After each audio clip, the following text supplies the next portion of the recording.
गीता 18 के श्लोक नंबर 62 में भगवान स्वयं कह रहे हैं कि अर्जुन उस परमेश्वर की शरण में जा जिसकी कृपा से परम शांति व शाश्वत स्थान अर्थात सतलोक को प्राप्त होगा। वो परमेश्वर कौन है, कहां है, कैसा है, जानने के लिए कृपया अवश्य सुनिए जगत गुरु तत्वदर्शी संत रामपाल जी महाराज के अमृत वचन। दर्शकों, आज की भागदौड़ भरी जिंदगी में दुख और समस्याएं अनचाहे मेहमान बनकर हर घर में दस्तक दे रही हैं।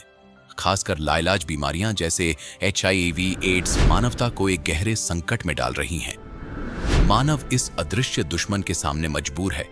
इसके साथ ही नशे और बुरी लतों ने स्थिति को और भी जटिल बना दिया है। ऐसे ही कठिन समय का सामना कर रहे थे ग्वालियर मध्य प्रदेश के रहने वाले भान सिंह जी। इनके बेटे को लाइलाज बीमारी HIV, एड्स और TB थी।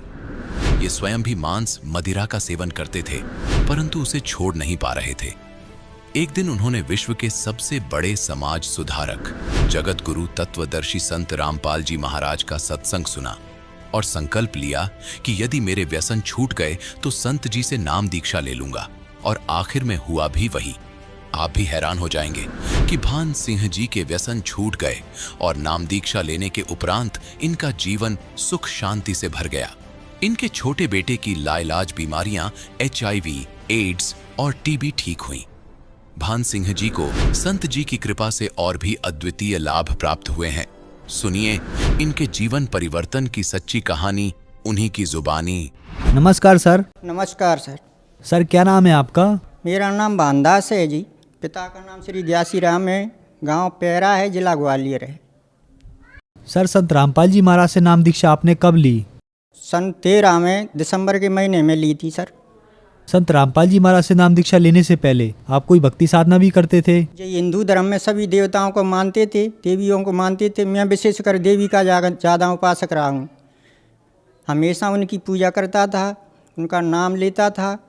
और गुरु तो मैंने किया नहीं था, लेकिन देखा देखी से हम भक्ति करते थे। तो जो देवी की पूजा आप करते थे उनसे आपको क्या लाभ हुए? कोई लाभ नहीं हुआ सर। हम करते रहे और दिखावा करते रहे, उसमें कुछ नहीं फ़ायदा हुआ। जबकि मैं 13 में, वैसे मैं 5 साल से देवी की स्थापना करता था 9 देवियों में। और पूरा गांव हमारा मेरे साथ रहता था, मैं सबसे आगे रहता था, पूरी व्यवस्था मेरे द्वारा होती थी। लेकिन मैं ऐसे बीमार हो गया उसमें 9 देवियों में ही। तो मैं पहले ये व्यसन बहुत करता था, दारू मीठ, मतलब कोई मेहमान नहीं था जिसको मैं नहीं करता था। लेकिन मैंने परम संत सतगुरु रामपाल जी महाराज का सत्संग TV पर सुना था। तो उसमें ये व्यसन छोड़ने को कहा था। जानता तो मैं भी था कि ये खराब चीज़ है, लेकिन छूटती नहीं थी, आदत पड़ी हुई थी। तो मैंने अर्जी लगाई, मैंने प्रवचन सुने, इनका सत्य ज्ञान दिखा मुझे। तो मैंने सोचा अगर मेरे ये व्यसन छूट जाएं तो मैं आपकी शरण में आ जाऊंगा, आपसे नाम दीक्षा लेकर के साधना करूंगा। ऐसा ही हुआ। परमात्मा की रजा हुई संत रामपाल जी महाराज की। और मेरे व्यसन धीरे धीरे उस बीमारी में 9 देवियों में जो बीमार हुआ, मैं 15 दिन बीमार रहा। उसी बीमारी में मैं झांकी का काम करता रहा 9 देवियों में। और मेरी जो है इच्छा बीमारी के कारण जो व्यसनों से दूर हो गई, तो मैंने वे सारी छोड़ दी। तो बाद में मेरी इच्छा नहीं हुई। मैंने सोचा हो सकता है हमारे सतगुरु रामपाल जी महाराज ने ये मुझे लीला दिखाई है। और मैं तुरंत आकर के बरवाला में संत रामपाल जी महाराज से मैंने नाम ले लिया। और मैं जब इसे साधना कर रहा हूँ। सर संत रामपाल जी महाराज से नाम दीक्षा लेने के बाद क्या आपको कोई लाभ प्राप्त हुए? बहुत लाभ हुए हैं। सब कहाँ तक सुनाऊँ मैं? 1-2 बड़ी घटनाएं हैं, उनको मैं सुनाऊँ। कि मैंने नाम लिया तो घर की मेरी आर्थिक स्थिति बहुत ख़राब थी। तो सत्संग में मैं सुना करता था भक्तों की में कि परम संत रामपाल जी महाराज सब कुछ देते हैं। तो मैंने भी ऐसी अर्जी लगाई, हे गुरुजी मेरे पास पैसे तो है नहीं है, मुझे इस महीने की गैर हाजिरी हो जाएगी, मुझे सतनाम नहीं मिल पाएगा। तो एक दिन मैं अपनी पूजा के स्थान को, अलमारी को मैं साफ कर रहा था। परमात्मा की सतगुरु रामपाल जी महाराज की मैंने तस्वीर जैसे ही उठाई, उसके नीचे 1000 रुपये मुझे मिले। मैं आत्मा से कह रहा हूँ सर, मैंने कहा गुरुजी ने मुझे बुला लिया, अब मैं ज़रूर जाऊँगा। मैं अपनी हाजिरी लगाई वहाँ जा कर के। चौथे महीने में मुझे सतनाम मिल गया। फिर मेरा बड़ा लड़का जो है गलत संगत में पड़ गया था। मैं उसको डांट नहीं पा रहा था क्योंकि मैं भी इस्तेमाल करता था बुरी चीज़ों का, व्यसनों का, तो उसको भी नहीं रोक पाया। तो फिर जब मैंने नाम ले लिया तो मैंने अर्जी फिर लगाई सतगुरु को। वहाँ जाकर मैंने निवेदन किया कि हे महाराज, मेरे बड़े लड़कों को भी अपनी शरण में ले लो, वो बहुत बुरी तरह बिगड़ रहा है और दारू मीट में ज़्यादा रंग रहा, गांजा भी पी लेता। न जाने मैं उसको मना करता तो वो मानता नहीं था, लेकिन न जाने क्या रजा हुई कि उन्होंने जो है उस पर रजा करी और मुझे बगैर बताए, बगैर पैसे मांगे, बड़ा लड़का है मेरा, परिवार भी है उसका, 2-3 लड़की हैं उसके पास, तो वो बगैर बताए वो बरवाला चला गया। वहाँ जा कर के उसने नाम लिया। मैं घर पर इधर उधर ढूंढता रहा, 2 दिन नहीं मिला। मैंने उसकी संगत लड़कों से पूछा, उनने भी नहीं बताया, उनसे भी बोल के नहीं गया। एक लड़के ने बताया कि वो बरवाला की कहता था कि मैं नाम लेने जाऊंगा, तो मैंने कि हो सकता है चला गया हो। जैसे ही बड़ा लड़का नाम ले कर के बगैर पैसों के चला गया, बगैर टिकट लिए, और वहाँ जब बरवाला में जा कर के सतगुरु रामपाल जी महाराज से उसने नाम दीक्षा ली, सब नियम पढ़े और लौट कर आया। मैंने पूछा कहाँ गया था, तो बोले मैं बरवाला गया था, गुरुजी के पास नाम लेकर आया हूँ। मैंने कि हो नहीं सकता, तूने मानता ही नहीं था पहले। तो बोले देखो जी, तो उन्होंने पुस्तक बताई जो वहाँ नित्य नियम की पुस्तक मिलती है, फ़ोटो बताई गुरु महाराज की, ऐसे सब कुछ मैंने देखा। तो मैंने कही बहुत बढ़िया, परमात्मा की पूरी रजा हो गई। तो पूरे परिवार ने उसके ने नाम ले लिया है, और मेरे भी जो मेरे घर से है पत्नी, उसने भी नाम ले लिया। पूरे परिवार ने हमने नाम ले रखा है और साधना कर रहे हैं। एक चमत्कार और है, दूसरा बड़ा ही है। वो अपने लिए तो छोटा लड़का था, वो कम से कम 12 साल पहले एक्सीडेंट में दोनों पैर फ्रैक्चर हो गए थे। उस पर 9 बोतलें खून की चढ़ाई थी। उन 9 बोतलों में न जाने कौन कैसे कीटाणु चले गए किसी खून में, तो वो जो है उस टाइम पे तो नहीं दिखे, लेकिन 12 साल में जाके इन्फेक्शन हो गया। तो उसके अंदर एड्स की बीमारी आई जांच में, और टीबी साथ में आई। हम यहाँ इलाज कराया, हम तो घबरा गए सब, बच्चा भी घबरा गया क्योंकि होशियार था कि अब ये अच्छा नहीं हो पाएगा। सब लोग कहते थे, हमने बताया नहीं बहुतों को तो कि एड्स है, नहीं सब लोग नफरत करेंगे। लेकिन फिर भी हमने अर्जी लगाई परमात्मा से, तुमने बड़े बड़े रोग काटे, हमने तुम्हारी कथाएँ सुनी हैं, लीलाएँ सुनी हैं, कैंसर मैंसर सब दूर हो जाते हैं। परमात्मा इसको भी अच्छा करे, ये तेरी शरण में पहुंच जाएगा। मैंने लड़के से कहा, मैंने कि इलाज में तो अपने को फ़ायदा नहीं होगी, अब तू हो सकता है गुरुजी से नाम दीक्षा ले ले, वो ही तुझे अच्छा करेंगे। लड़के ने बड़ी मुश्किल से, जिसके प्राण जाने को होते हैं सब मान जाता है, उसने मान लिया। और जहाँ ग्वालियर से ही, ग्वालियर नामदान केंद्र से, और नाम लेकर के उसने साधना करी। अस्पताल में जब भर्ती था तो रोज़ाना इलाज हो रहा था, 2,000 का या 1,500 का ऐसा इलाज हो रहा था। आर्थिक स्थिति खराब थी, तो डॉक्टर इलाज हो रहा था लेकिन फ़ायदा नहीं पड़ रही थी। मैंने डॉक्टर से कहा, बोले धीरे धीरे फ़ायदा पड़ेगी। फ़ायदा नहीं हुई तो मुझे विश्वास हुआ कि अब ये अच्छा नहीं होगा। मैंने डॉक्टर से बोला कि हमें छुट्टी दे दो, हम इनको नाम लगा के रहेंगे। तो बोले कहाँ जाओगे नाम लेने में? नहीं, यहीं हमारी व्यवस्था है, सतगुरु के से हम नाम लेंगे। और बोले वो अच्छे कर देंगे। तो बोले अच्छा ऐसे हैं? बोले हाँ। तो बोले अभी छुट्टी नहीं होगी। मैंने तुम छुट्टी दो। तो बड़ी मुश्किल से उन्होंने छुट्टी दी। बोले लिख के देना पड़ेगा कागज़ पे। बोले हमने कहा लिख के देंगे, बिल्कुल कुछ भी हो जाए तुम्हारी जिम्मेदारी नहीं होगी। सब लोग डॉक्टर लोग देख रहे थे मौतन को। बोले इलाज छोड़ के सतगुरु पे इतना विश्वास है। मैंने कि हमारे को तो है। तो उसने जो है हमसे साइन करा लिए, यहीं आश्रम में आए हम छुट्टी करा के, और संत रामपाल जी महाराज से नाम ले करके और बताए जो मर्यादाएं बताई उन पर चल करके उसने साधना की। उस लड़के की जो है साधना करने के बाद और संत रामपाल जी से जो नाम लिया उस पर अडेग होकर के उसने साधना करी, तो जो एड्स की बीमारी थी वो उसकी अभी तक दिखाई नहीं दे रही, कोई परेशानी नहीं है। और टीबी का तो मालूम ही नहीं पड़ा उसका। हे परमात्मा तेरी बहुत सी रजाएँ हैं। एक और है कला उसकी परमात्मा की, संत रामपाल जी महाराज ने जो हमारे ऊपर रजा करी है कि मैं हरियाणा जा रहा था बरवाला आश्रम में, तो घर पे खेती है अपनी, उसमें पानी देना था। मैंने कहा 3 दिन के लिए जाएंगे, हो सकता है पानी न मिल पाए, नहर बंद हो जाएगी। तो भक्त लोग बताते थे कि गुरुजी के लिए त्याग भी करो, देव वे सब काम करेंगे तुम्हारा। तो मैंने कहा देखेंगे हम परमात्मा की, वैसे तो हमें विश्वास है फिर भी हम देखना चाहते हैं। तो हमने किसी की नहीं मानी, हम सीधे बरवाला पहुंच गए। वहाँ हम गए, रात में हम रुके तो वहाँ पानी बरस रहा था बरवाला में आश्रम में। तो मैंने घर को फ़ोन लगाया कि अपने यहाँ कैसा है, बद्दल है, कुछ पानी मानी है। तो घर वाले बोले इधर से, बोले हाँ अपने यहाँ खूब पानी गिरा है, अब पानी देने की कोई ज़रूरत ना नहीं। हे परमात्मा तेरी बहुत सी ऐसी कथाएं हैं, कहाँ तक मैं गिनाऊँ। हमारे ऊपर बहुत रजा की है और आगे भी हमें पूरा विश्वास है कि हमारी पूरी मुक्ति होगी। सर आपने संत रामपाल जी महाराज से नाम उपदेश लिया और नाम उपदेश लेने के बाद संत रामपाल जी महाराज ने आपके बेटे की एड्स जैसी बीमारी ठीक कर दी और आपके बड़े बेटे की बुरी आदतें भी ठीक हो गई। तो जो समाज आज आपको देख रहा है उनको आप क्या संदेश देना चाहते हैं? समाज को तो मेरा संदेश क्या है, विनती है कि आज तक ऐसा कोई संत नहीं हुआ जिसने शास्त्रों के अनुसार सख्त भक्ति दी हो। उल्टे सीधे नामों से परमात्मा का नाम लेने को कहा, लेकिन कोई फायदा नहीं है। अब जो है शास्त्रों के अनुसार संत रामपाल जी महाराज शास्त्रों में, चारों वेदों में और गीता में, बाइबल में, कुरान में, तौरीत में, इंजिल में, सब में, गुरुवाणी में, सब में खोल करके दिखा रहे हैं कि देखो ये लिखा है, ये परमात्मा का नाम ये होता है, इस हिसाब से आप साधना करो तो आपको पूर्ण लाभ होगा। तो मैं समस्त मानव समाज से यही विनती करूँगा, यही निवेदन करूँगा कि जल्दी ही, टाइम ज़्यादा खराब मत करो, जितना हो सके उतना जल्दी ही संत रामपाल जी से नाम ले करके और पूर्ण मुक्ति प्राप्त करें। सर संत रामपाल जी महाराज से नाम कैसे ले सकते हैं? बहुत सीधा सरल तरीका है।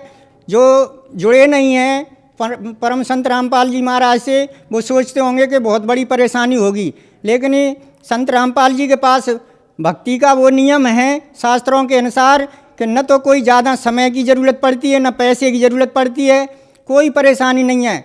बताया है कि नाम उठत नाम बैठत नाम सोवत जागवे, नाम खाते नाम पीते नाम सेती लागवे।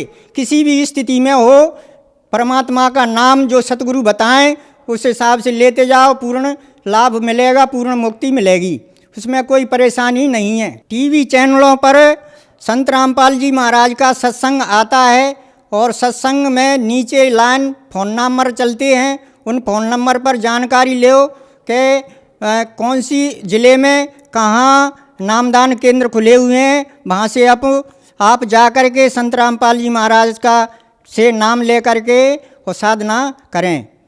धन्यवाद सर। सत साहिब। अब जगत गुरु तत्वदर्शी संत रामपाल जी महाराज जी के सत्संग के माध्यम से उस अद्वितीय आध्यात्मिक ज्ञान के बारे में जानते हैं जिसके माध्यम से आप भी प्राप्त कर सकते हैं ऐसे आध्यात्मिक, मानसिक और भौतिक सुख जो अभी तक आपने सिर्फ मीराबाई, ध्रुव, प्रहलाद जैसे कुछ ही भक्तों की जीवन कथा में सुने होंगे। अब सुनिए तत्वदर्शी संत के संग शास्त्र अनुकूल भक्ति सत्संग, ऐसा अद्वितीय आध्यात्मिक ज्ञान जिसका है सर्वधर्मों के पवित्र शास्त्रों में प्रमाण। अब काल ने देखा, जिसने यो नाश करवाना था इस ब्रह्म ने, के बात बिगड़गी, उसी समय स्वयं आकर के श्री कृष्ण जी में प्रवेश कर गया और फिर युद्ध के लिए उसने वो हथकंडे अपनाए जो अर्जुन को तैयार करके छोड़ा। पहले तो ज्ञान समझाना शुरू किया, तू के लेकर आया था, आत्मा तो अमर है, तू क्यों डरता है, पहले भी बहुत बार जन्म लिए, आगे भी मरते रहेंगे, ये मत सोच अभी पैदा हुए हैं आगे नहीं होंगे, ये तो शरीर छोड़ जाता है प्राणी दूसरा ग्रहण कर लेता है। 100 बातें अटकल लगाई, लेकिन अर्जुन ने हाथ खड़े कर दिए, प्रभु मेरी समझ में बात ये आती नहीं, मैं युद्ध नहीं करूं। आखिर में उसने उसको भयंकर रूप दिखाया अपना वास्तविक कि मैं काल हूं, खा जाऊंगा। अब जिसको देखकर अर्जुन जैसा योद्धा भी कांपण लग गया, तो क्या वो भगवान हो सकता है जिसको देखते कलजा पटे? वो स्वयं कह रहा है कि मैं काल हूं 11वें अध्याय के 32वें श्लोक में, और सबको नाश करने के लिए आया हूं। तो नाश करने वाला प्रभु परमात्मा नहीं हो सकता, श्रेष्ठ आत्मा नहीं हो सकता। तो पुण्यात्मा ये श्री कृष्ण में प्रवेश करके ब्रह्म बोल गया और इसने ये महाभारत का युद्ध करवा दिया, नाश करवा दिया। तो जब उससे युद्ध करवाना था अर्जुन से, तब तो उसको पावर दे दी और खूब कूद कूद कर नाश करा, दुनिया मार डाली। वो पाप लिख दिए अर्जुन के बैड अकाउंट में। फिर जब श्री कृष्ण जी का पूरा कुल नाश हो गया और श्री कृष्ण जी का भी वध कर दिया गया विषाक्त तीर मार के, एक शिकारी के द्वारा धोखे से लग गया। वो शिकारी कौन था? वो शिकारी था बाली वाली आत्मा, जो त्रेता युग में विष्णु जी श्री राम रूप में आए हुए थे। उस समय सुग्रीव के भाई बाली को श्री राम रूप में विष्णु जी ने धोखे से मारा था, वृक्ष की ओट लेकर। तब बाली ने कहा था कि तू अगर शूरवीर था तो सामने आता, और ऐसे तूने कायरता से मुझे मारा है, ये दंड तूने भोगना पड़ेगा, मेरा बदला देना होगा। उस समय फिर बुद्धि दे दी काल ने रामचंद्र जी को, कहा कि तेरा बदला दूंगा द्वापर युग में। वही विष्णु श्री कृष्ण रूप में आए। वो बाली वाली आत्मा एक शिकारी बना। शिकारी ने एक विषाक्त तीर बनवा लिया जहर से बुझा हुआ, और श्री कृष्ण जी प्रभास क्षेत्र में एक पेड़ के नीचे लेटे हुए थे। वहां उसके पैर के तलवे में एक पद्म था। उस पद्म की बहुत चमक होती है, जैसे दिन के समय में 100 वाट का बल्ब जग रहा हो और उसकी टिमटिमाती सी रोशनी चमक दिखाई देती है। ऐसे वृक्ष के झुरमटों के बीच से उस शिकारी ने देखा कि कोई मृग बैठा है, लगता है उसकी आंखें चस रही है, और वो थे भगवान श्री कृष्ण जी के पैर में लगा हुआ पद्म। शिकारी ने आओ देखा ना ताव देखा, पत्तों के अंदर से निशाना साध दिया और उस तलवे पर ठोक दिया विषाक्त तीर, जिससे श्री कृष्ण जी का वध हुआ। उसके पश्चात 500 पांडव रिलेटिव थे, वो वहां पहुंचे। अर्जुन की ड्यूटी लगा दी। श्री कृष्ण ने मरते मरते कहा था कि अर्जुन, तुम सभी यहाँ की औरतों को ले जाना, यहाँ कोई पुरुष बचा नहीं, आसपास के लोग इनकी बेइज्जती करेंगे, ये मेरी प्रार्थना है। तो अर्जुन सभी गोपियों को, सभी औरतों को लेकर के वहाँ चल पड़ा था, और वही धनुष उसके पास था जिससे उसने महाभारत का युद्ध जीता था। रास्ते के अंदर अर्जुन को भीलों ने घेर लिया, अर्जुन को पीटा और सारा धन लूट लिया। कुछ औरतों को भी साथ घसीट ले गए। अर्जुन खड़ा खड़ा देख रहा है और कांप रहा है, उसके हाथ से वो धनुष नहीं चल रहा है। अब जब वो सारा एपिसोड हो लिया, भील चले गए, तब अर्जुन कहता है कि ये कृष्ण हमारा दुश्मन था, रिलेटिव नहीं था, इसने हमारे साथ सदा धोखा किया। जब मैं युद्ध के मैदान में लड़ रहा था, मुझे इतनी शक्ति दे दी कि एक तीर से 20-20 मार देता था, और आज वही अर्जुन है, वही ये गांडीव धनुष है, आज ये मेरे से चल भी नहीं रहा। यहां परमात्मा कहते हैं, कबीर परमेश्वर जी, कि मूल लखे नहीं मूर्खा, गिनते हैं क्यों डार। तुम इसकी जड़ को नहीं पहचान रहे, इसका ये मूल कौन है, जड़ कौन है इन कुकर्मों की। तो भगवान श्री कृष्ण छलिया नहीं थे, ये तो ये काल सब खेल करवा रहा है। ये कहता है बलवानों का बल, बुद्धिमानों की बुद्धि मेरे हाथ में है, जब चाहे बल प्रदान कर दूं, जब चाहे मैं छीन लूं।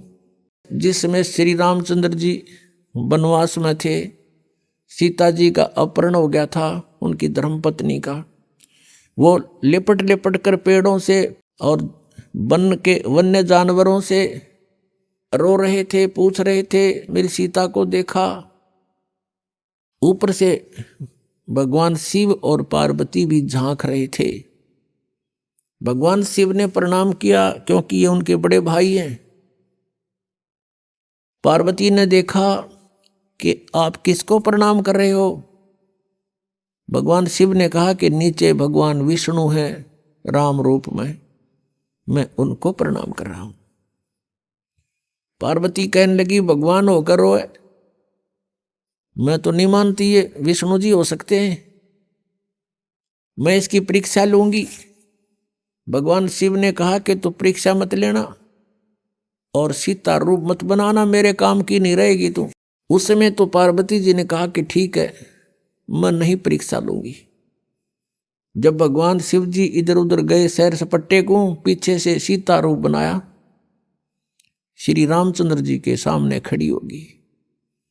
अब रामचंद्र जी ने उस समय पार्वती जी को पहचान लिया, क्योंकि काल ने उसकी बुद्धि ऑन कर दी और पहले ऑफ कर दी। अपनी पत्नी का तो न्यों पता ना हुआ, ले गया कौन उठा के, और फिर वो ज्योतिषी हो गया, भविष्य का वक्ता हो गया। एकदम पहचान लिया कि तू तो पार्वती है। ये दक्ष पुत्री यहाँ कैसे आ गई, भगवान शिव को क्यों छोड़ आई। वो शर्मिंदा हुई, आके भगवान शिव से कहा कि सचमुच वो तो सचमुच विष्णु जी हैं, आप ठीक प्रणाम कर रहे थे। तो शिव जी बोला, कर दिया काम, ले ली परीक्षा। हंसने लगी, नीचा मुंह कर लिया। तो उस दिन से उसने भगवान शिव ने कहा कि तू आज मेरे काम की नहीं रही, क्योंकि तूने मेरी माँ का रूप बना लिया। बड़े भाई की पत्नी माता के तुल्य होती है, कि तूने मेरी माँ का रूप बना लिया, मेरे काम की पत्नी रूप में नहीं रही।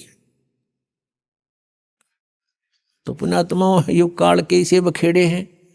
अब उस पार्वती ने सोचा कि यो पक्का है जद का। अब यो मुंह तो बोला नहीं, बोलना बंद कर दिया। कई दिन तो रही उसके साथ, फिर वो बात ही नहीं कर रहा, मुंह फेर कर बैठ जाता है। पार्वती ने सोचा यो तो नरक हो गया, घर नहीं रहा। तो बेटी को फिर कुछ दिखाई नहीं देता, अपना पीहर दिखाई देता है मायका। उन्होंने सोचा अपने माँ के चलती हूँ, कुछ दिन इसकी बुद्धि ठिकाना आ जाएगी। अब वो आ गई राजा दक्ष के घर पे, अपने पिता के घर पे। उधर से राजा दक्ष के घर पर एक यज्ञ चल रहा था, धार्मिक अनुष्ठान हो रहा था। और धार्मिक अनुष्ठान में ये नियम था उनका, ब्राह्मणों का बनाया हुआ, ऋषियों का। जब कोई राजा या कोई अनुष्ठान करवाता है तो सभी बेटियों को, रिश्तेदारों को अवश्य आमंत्रित किया जाता है। तो राजा दक्ष ने अपने सभी दामादों को आमंत्रित किया हुआ था, लेकिन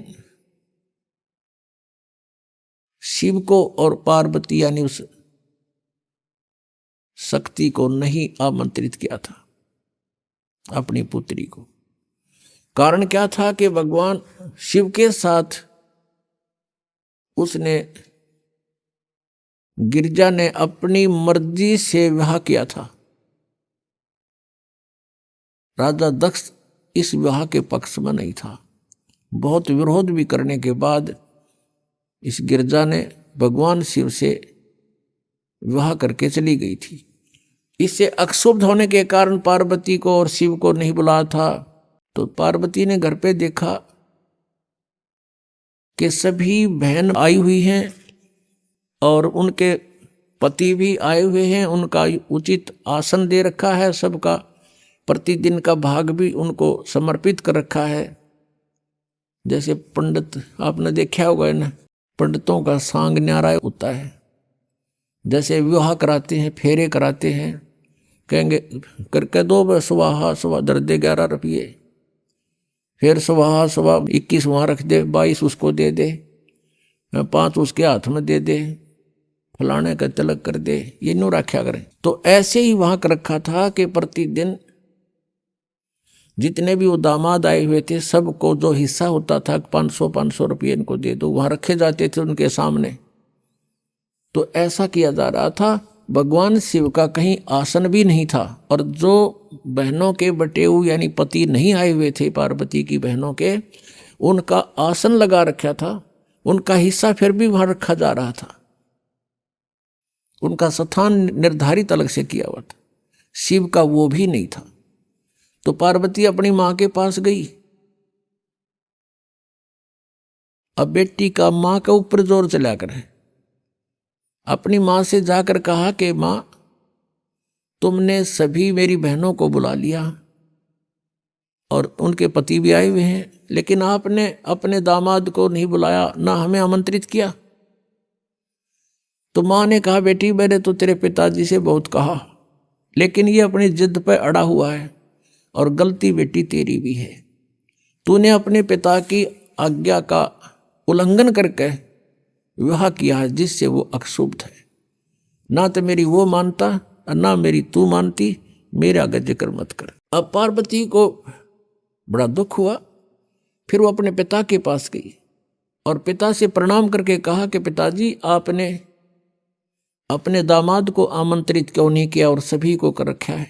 राजा दक्ष ने कहा कि तेरे को किसने बुलाया है, तू आई क्यों यहाँ पर, बिना बुलाए नहीं आना चाहिए था तुझे। तूने अपनी मर्जी से ये सारा काम किया है, मैं उसके दर्शन भी नहीं करना चाहता।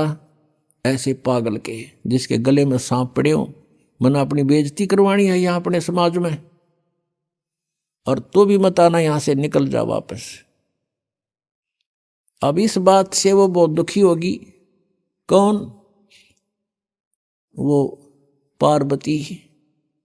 उसने देख लिया कि ना शिव जी वहाँ मेरा ठिकाना रहा, यहाँ पिताजी ने धिक्कार दिया मुझे, तो अब और कोई विकल्प नहीं रहा।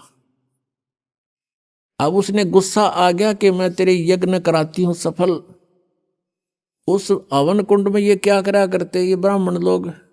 ब्राह्मण का अर्थ कोई जाति विशेष नहीं, जो गुरु पद प्राप्त है उसको ब्राह्मण कहते हैं। जो ब्राह्मण सोए जो ब्रह्म पहचाने, ये ब्रह्म तो पहचाना नहीं था, लेकिन ये नकली ब्राह्मण जरूर प्रसिद्ध हो रहे थे गुरु रूप में।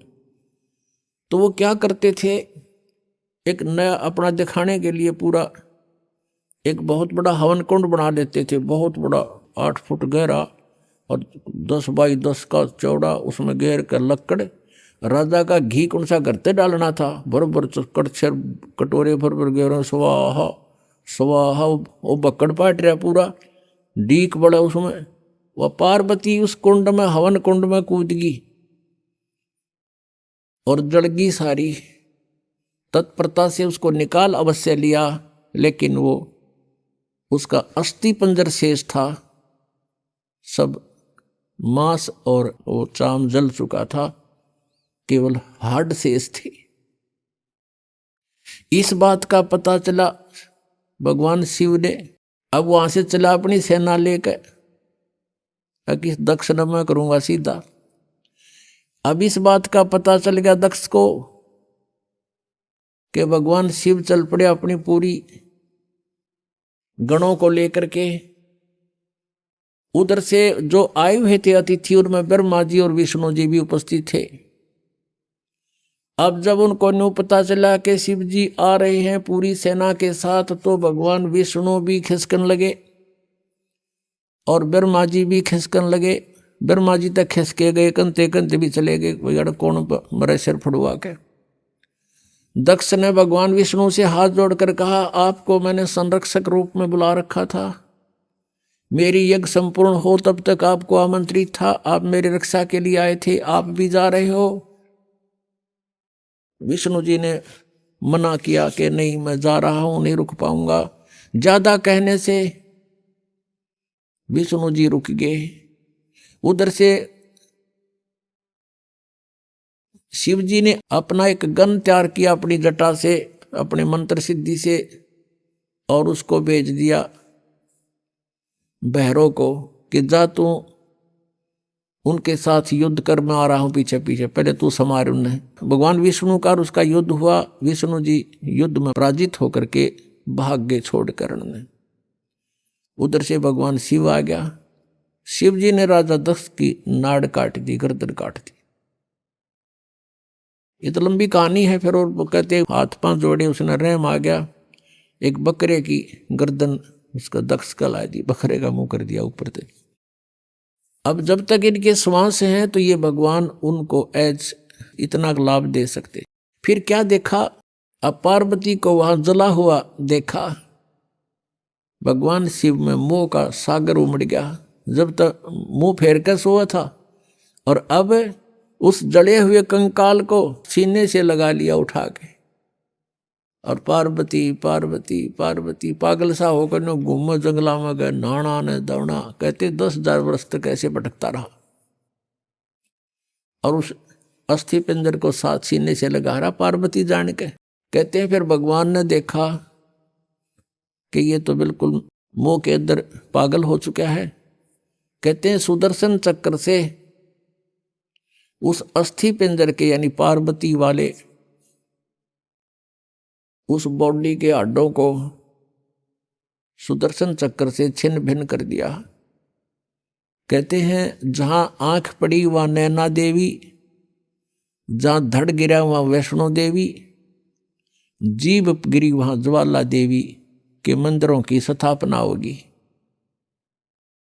अपुणात्माओं ये जैसे वैष्णो देवी का मंदिर, ज्वाला जी का मंदिर और जैसे नैना देवी का मंदिर, ये जो मंदिर होते हैं ये यादगार होती हैं। ये यादगार बनाई गई थी कि जो इतिहास है पुराणों में, आने वाले समय में कोई इनको झूठा ना कह दे, इसलिए वो यादगार बनाई गई थी, छोटी छोटी मंडी सी। और वहां पर पुजारी बैठा दिए गए थे, आसपास के लोगों के द्वारा एक पैसा इकट्ठा करके उनको वहां एक नौकरी के तौर पर छोड़ दिया था कि तुम आने वालों को यहाँ कोई दर्शनार्थ आवत इतिहास बताना कि ये मंदिर ऐसे बना है। बस इतना काम था उस पुजारी का। फिर समय बदलता चला गया, उसको किसी ने पैसे देने बंद कर दिए, तो उसने फिर वहाँ चढ़वाना शुरू कर दिया कि भाई आए हो तो दान भी करो।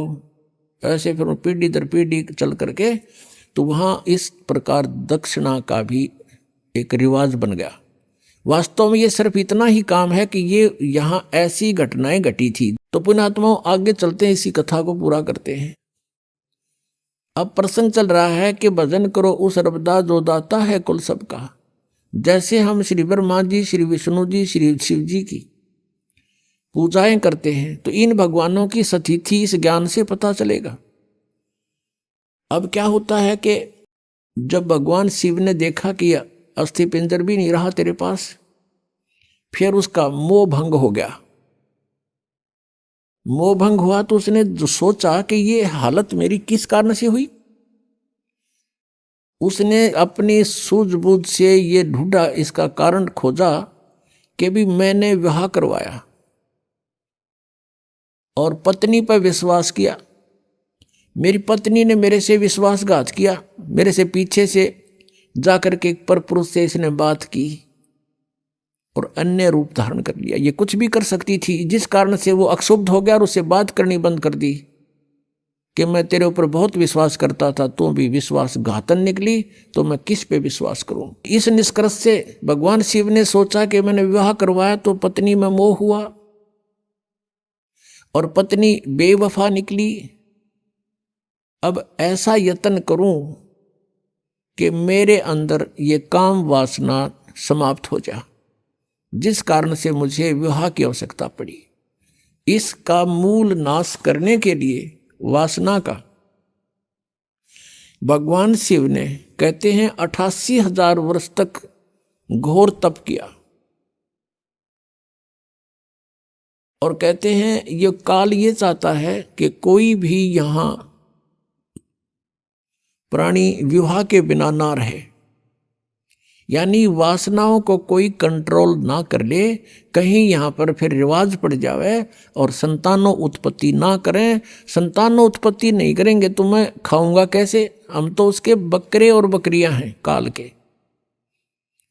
इसलिए उसका पूर्ण प्रयत्न रहता है, भरसक प्रयत्न रहता है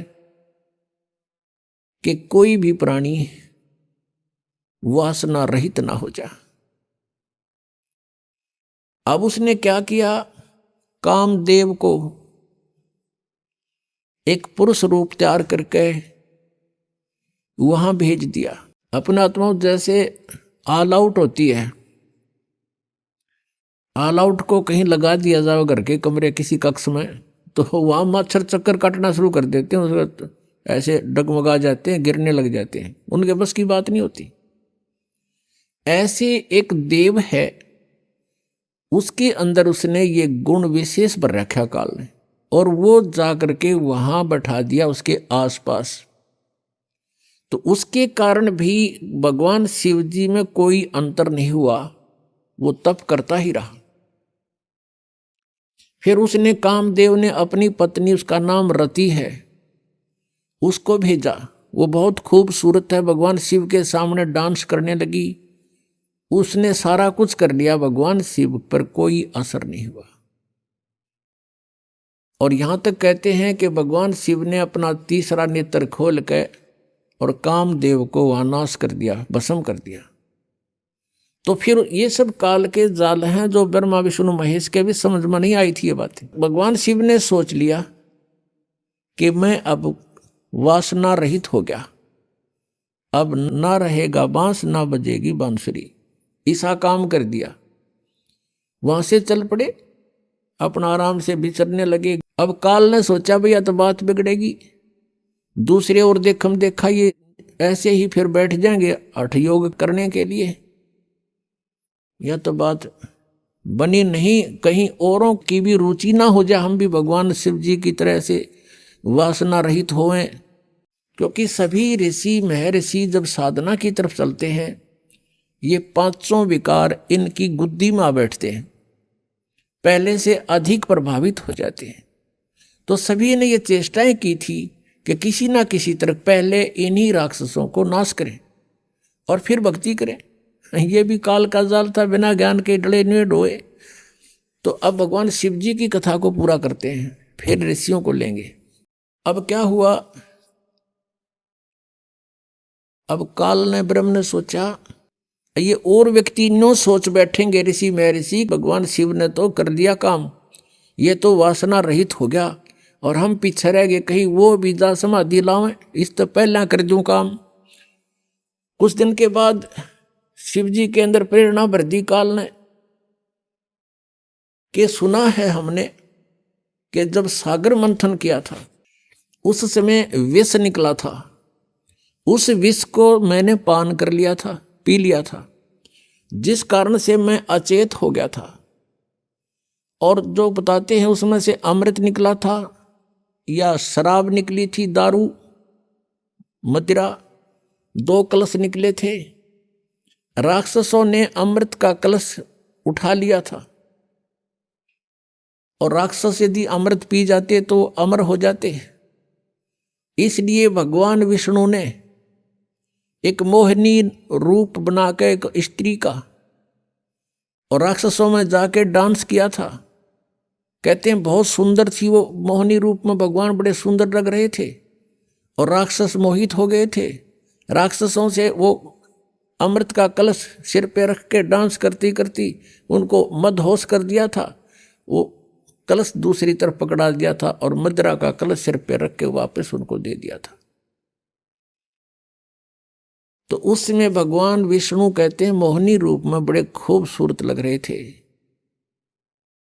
अब भगवान शंकर के मनमाई के भगवान विष्णु के पास चलते हैं, क्यों ठाली हो गया था ना पार्वती साथ में, तो चलो वहां बातचीत करते हैं और उनसे वो रूप देखूंगा। अब मैं होश हवास में हूं भाई, उस रूप को पूछूंगा कैसा रूप था, एक बार बना के दिखाओ। इस उद्देश्य से भगवान शिव जी आगे विष्णु जी के लोक में और बैठ गए उनकी पौड़ी में आके, उनके गेस्ट रूम में बैठ गए। विष्णु जी पता लगा अंदर से आए, कुशल मंगल हुई। कुछ देर के बाद भगवान शिव ने अपना उद्देश्य जाहिर किया, प्रकट किया कि मैं इस उद्देश्य से आया हूं। मैंने सुना है कि आपने सागर मंथन के समय एक बहुत सुंदर मोहिनी रूप बनाया था, भगवान मैं देख नहीं सका था, आज कृपा मुझे वो रूप बनाकर दिखा दो। भगवान विष्णु हंसने लगे कि हे भोलेनाथ, वो तो कोई सर्कमस्टांस थे और जब वो बनाना पड़ गया, ये बताओ नहीं रूप बनाऊं, कोई बात हुई या मुझे शर्म लगेगी। अब भगवान शिव जी कहने लगे कि जब तक आप मुझे वो रूप बनाकर नहीं दिखाओगे तब तक मैं यहाँ से नहीं जाता। मैं तो ये बैठ गया, और बैठ गया उनके द्वार का आगे पार्क में, बगीची में, हठ योग करके। भगवान विष्णु ने सोचा कि 88,000 वर्ष तक ये उड़ा बैठ के आ गए, अरे भी इसने चमटा गाट दिया, ये उठे नहीं। इससे पीछा छुटवाने के लिए भगवान विष्णु ने कहा, वहां तो उनसे कहा कि नहीं ऐसा नहीं हुआ करता, ये मुझे शर्म आती है, मैं नहीं ऐसा कर सकता। यूं कह के अपने घर में अंदर चले गए महल में। वहां से अंतर ध्यान हो गए और उसी बाग में, सामने भगवान विष्णु का बाग था उस रेस्टोरेंट का, उसमें कुछ दूरी पर एक सुंदर लड़की का रूप धारण कर लिया। और भगवान शिव जी की दृष्टि जब पड़ी, भगवान शिव जी उठ कर चाल पड़े हैं और वो मोहनी रूप आगे आगे चलने लगा, वो पीछे पीछे। भगवान ने भी स्पीड पकड़ दी, अच्छी दूर तेजी से चलने लगा।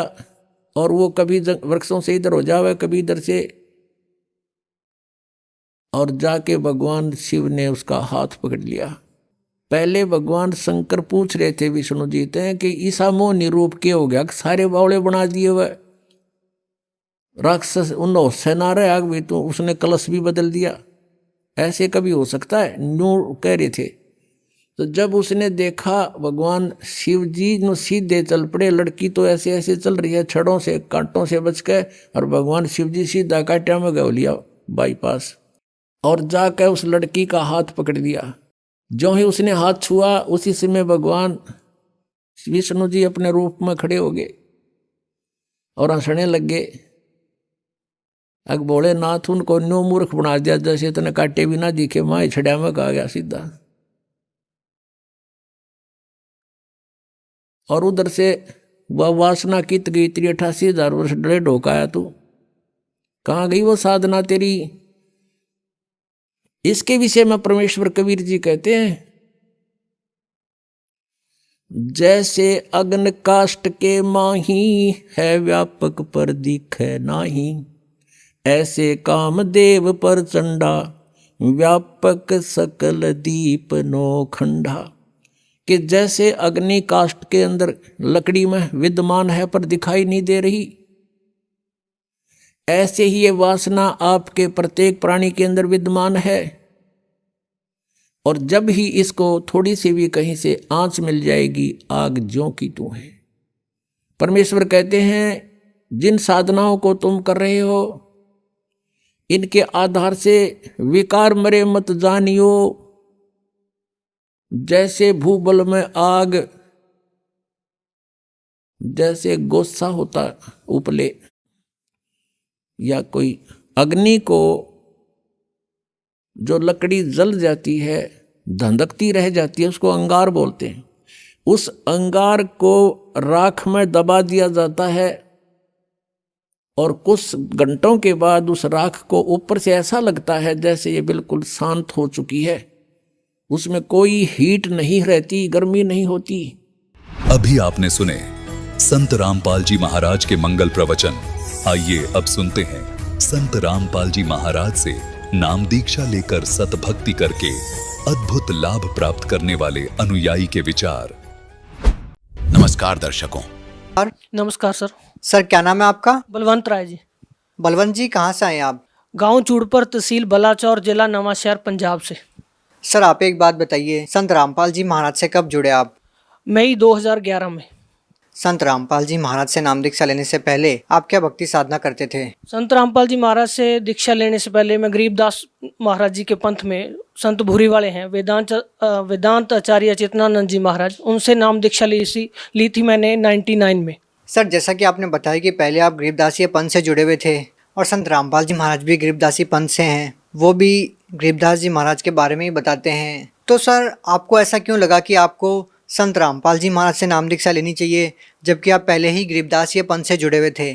सर ये थोड़ी विस्तार में मैं बताना चाहूँगा इस बात को लेकर कि हम वहीं आश्रम में रहते थे और गरीबदास जी की जो वाणी है, उनका जो सदग्रंथ साहिब है, उनका हम पाठ किया करते थे 2 घंटे सुबह, 2 घंटे शाम को। ये हमारी रूटीन थी, मतलब ये सालों से हम कर रहे थे, बचपन से, मतलब 3 पीढ़ी से, मतलब वही साधना हम कर रहे थे, गरीबदास जी की वाणी का पाठ करते थे।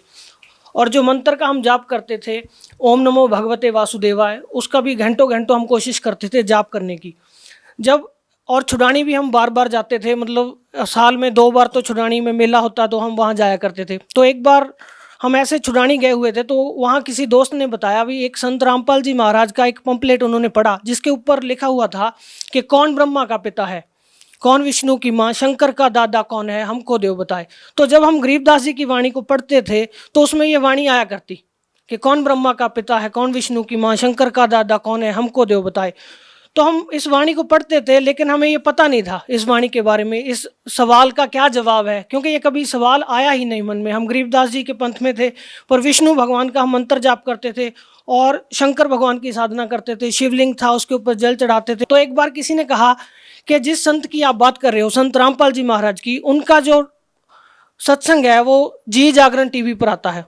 तो हमने वो सत्संग सुनना शुरू किया। हम जब वो सत्संग को सुना तो एकदम से अचंभा हुआ जब उन्होंने कहा कि कबीर साहब परमात्मा है, कबीर साहब भगवान है।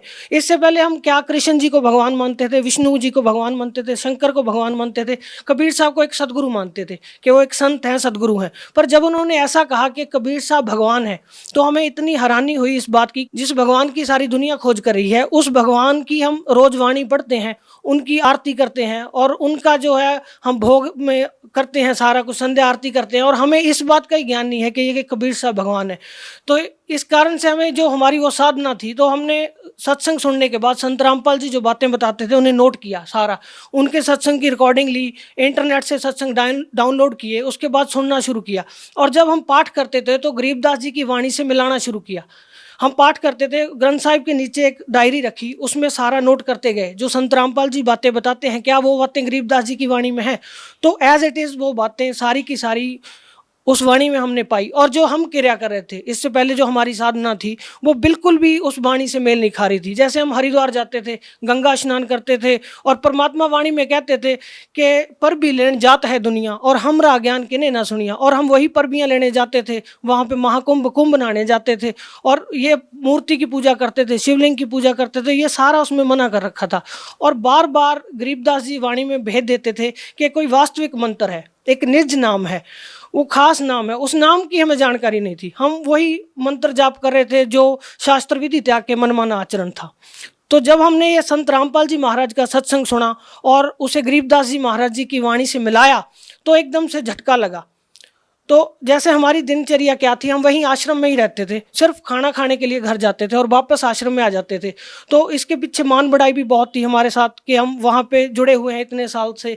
पारिवारिक समस्याएं भी ऐसी थी कि कई पीढ़ी से चल रहे हैं, उस मतलब समाज में से निकल पाना बड़ा मुश्किल था। पर परमात्मा ने दया करी, संत रामपाल जी महाराज ने, कि ये ज्ञान हमें समझ में आ गया और ये बात मन में बैठी कि इस चौधर का हम क्या करेंगे कल को। मतलब जैसे गरीबदास जी वाणी में कहते थे कि कुकर शुकर खर कीजिएगा, छोड़ सकल बद फैला, कल को जानवर बनेंगे, पशु बनेंगे, तो ये हमारी मान बढ़ाई, ये साधना नकली जो हम करें किस काम आएगी।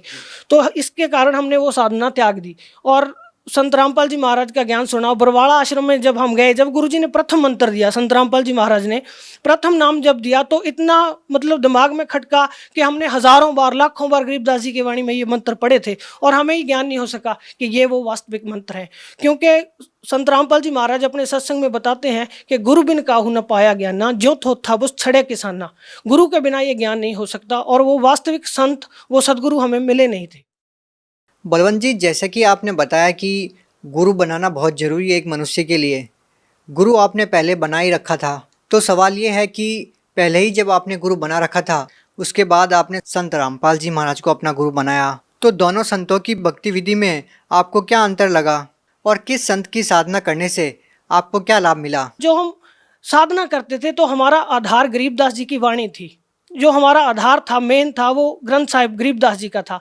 और जब हम अपनी भक्ति विधि को उनके साथ मिलाते हैं, जैसे हमारे जो मंत्र हैं, तो अगर गरीबदास जी ने इतनी वाणी लिखी है, इतना बड़ा ग्रंथ साहिब उन्होंने लिखा है, तो क्या ये 5 अक्षर जो है ओम नमो भगवते वासुदेवा, तो वो उसमें लिख सकते थे। तो हमने मिलाया। मतलब ऐसा नहीं है कि एक दिन में ये फैसला ले लिया भाई आज इनको छोड़ दो वहाँ चले जाओ, ऐसा नहीं। मतलब 8-9 महीने तक हमने उसका खोज किया पूरा। उसमें जब देखा, मिला के देखा, तो कहीं भी ये मंत्र नहीं पाए। और जो साधना गरीबदास जी बताते थे, इन ब्रह्मा विष्णु महेश तक का जो बताते थे, इन सतलोक का जो वर्णन बताते थे, वो हमने इतने सालों में, मतलब 12 साल तक हमने वो पुरानी साधना की, तो 12 साल में हमें कभी उस ज्ञान की, जैसे कहते हैं, छींट भी नहीं लग सकी, हमें पता ही नहीं चल सका कि ऐसा भी कोई ज्ञान है। तो जब ये सत्संग सुना उसके बाद वो भेद खुला, वो सारी की सारी वाणी खुल के सामने आ गई कि गरीबदास जी क्या कहना चाहते हैं, कि कौन से वो वास्तविक मंत्र हैं जिनकी वो बात करते हैं। बलवंत जी क्या करते हैं आप? अध्यापक हूँ जी, मैं एक प्राइमरी स्कूल में टीचर हूँ। सर आप एक शिक्षित व्यक्ति हैं और निसंदेह ही आपने संत रामपाल जी महाराज को बहुत सोच समझकर अपना गुरु धारण किया है। सर हम आपसे ये पूछना चाहेंगे कि कोई भी साधक होता है, वो भक्ति करता है और वो कोई गुरु बनाता है, तो उसका उद्देश्य ये भी होता है कि उसको शारीरिक लाभ मिले, मानसिक लाभ मिले, आध्यात्मिक लाभ मिले। हम आपसे ये जानना चाहेंगे कि संत रामपाल जी महाराज से नाम दीक्षा लेने के बाद आपको क्या लाभ मिले? सर जब हम गरीबदास जी की वाणी को पढ़ते थे तो उसमें एक वाणी आती थी, गरीबदास जी कहते थे कि सुख के सागर राम है दुख मोचन होई, और पत्थर पानी प्रतिमा से तरया ना कोई। हम पढ़ते थे उस वाणी को, पर कभी हमारे जीवन में वो इम्प्लीमेंट नहीं हो सकी थी। क्यों? क्योंकि हमारे ऊपर दुख ऐसे कैसे रहते थे, हम भक्ति करते थे, जबकि गरीबदास जी कहते कि सुख के सागर राम है दुख मोचन होई। अगर हमारे पास वो राम होते, वो जिस साधना से वो दुख दूर होते हैं, अगर वो साधना हमारे पास होती तो हमारे दुख दूर होने चाहिए थे। बचपन से ही मतलब इतना ज़्यादा हमारे परिवार में क्लेश रहता था, कलह रहती थी, जिसके कारण मेंटली डिस्टर्बेंस रहती थी बहुत ज़्यादा, मैं परेशान रहता था, और कई बार ऐसा भी था कि आत्महत्या तक का भी विचार मन में आता था। तो संत रामपाल जी महाराज से नाम लेने के बाद जो चीज़ चेंज आई लाइफ में, वो सबसे ज़्यादा थी जिसको कहते हैं पीस ऑफ माइंड। हर शिक्षित व्यक्ति है जो वो इस बात की खोज करता है कि मानसिक शांति होनी चाहिए। अध्यात्म के मार्ग पर जो भी आदमी चलता है वो सबसे पहले उसकी यही खोज होती है, पीस ऑफ माइंड, कि हमें आत्मिक और मानसिक रूप से शांति होनी चाहिए। तो संत रामपाल जी महाराज की शरण में आने के बाद सबसे बड़ी चीज़ ये हुई कि मन की जो भटकना थी वो समाप्त होगी। पहले हम कहीं जाते थे भगवान की खोज में कि वो शांति मिले, हम मानसिक रूप से हमें शांति मिल सके। तो वो शांति जो वास्तविक थी वो सत्य साधना से होनी थी, और वो सत्य साधना संत रामपाल जी के पास थी। तो जब हमने ये नाम लिया तो सबसे बड़ा लाभ क्या हुआ, ये मानसिक रूप से शांति होगी, मन की भटकना खत्म होगी। जैसे संत रामपाल जी महाराज अपने सत्संग में बताते हैं कि पर्वत पर्वत में फिरया, कारण अपने राम, और राम जैसे संत मिले जिन सारे सब काम। तो वो मानसिक शांति सबसे पहली चीज़ थी।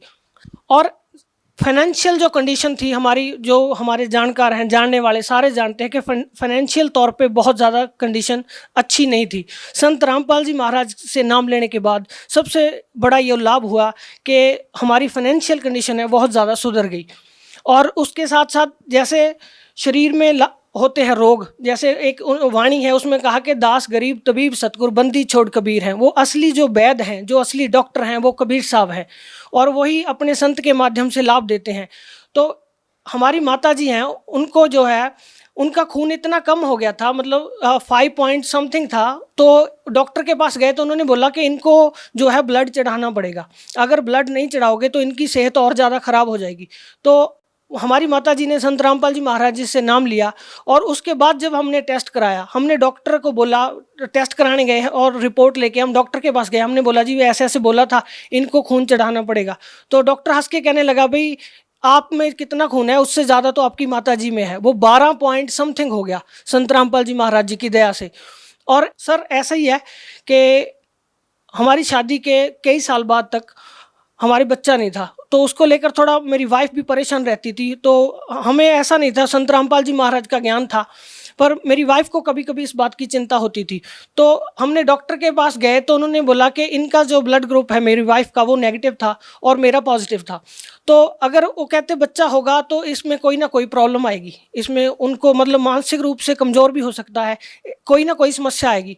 पर संत रामपाल जी महाराज की ऐसी दया हुई कि उन्होंने दया करी, और शादी के 4 साल बाद एक बेटा हुआ, और बिल्कुल तंदुरुस्त है, अभी 1 साल से ज़्यादा उसकी उम्र है। ऐसे ही एक बार मेरा बेटा बहुत ज़्यादा बीमार था, तो मैं कहीं गया हुआ था, मेरी वाइफ का फ़ोन आया कि बेटे की जो हालत है काफ़ी ख़राब होगी, उसके सारे शरीर के ऊपर दाने दाने से हो गए और बहुत ज़्यादा रो रहा है।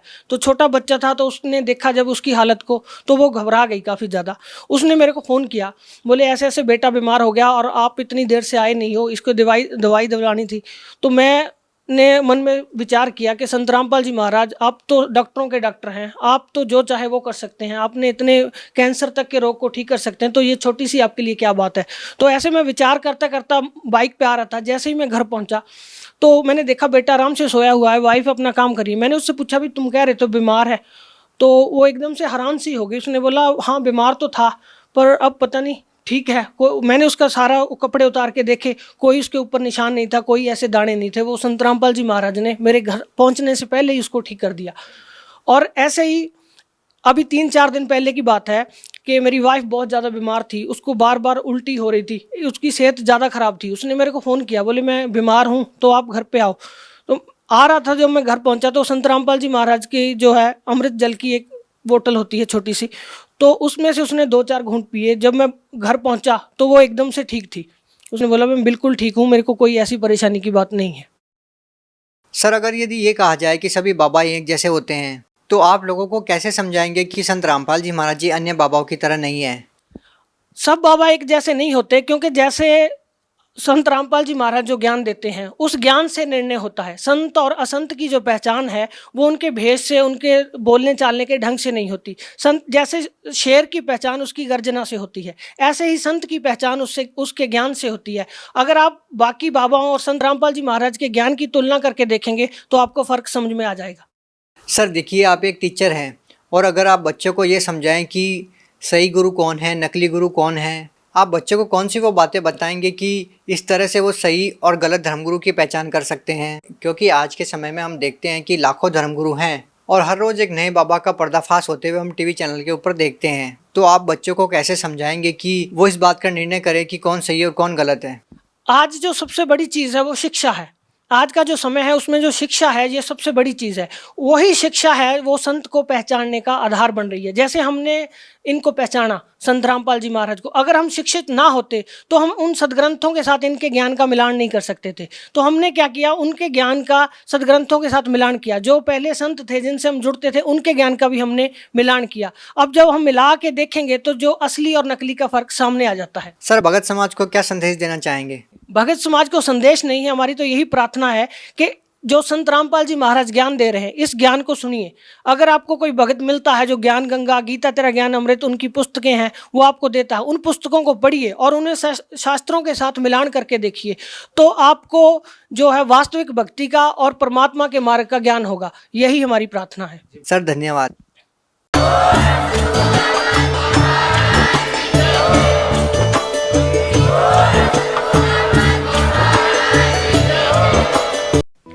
आप सुन रहे थे जगत गुरु तत्वदर्शी संत रामपाल जी महाराज के मंगल प्रवचन।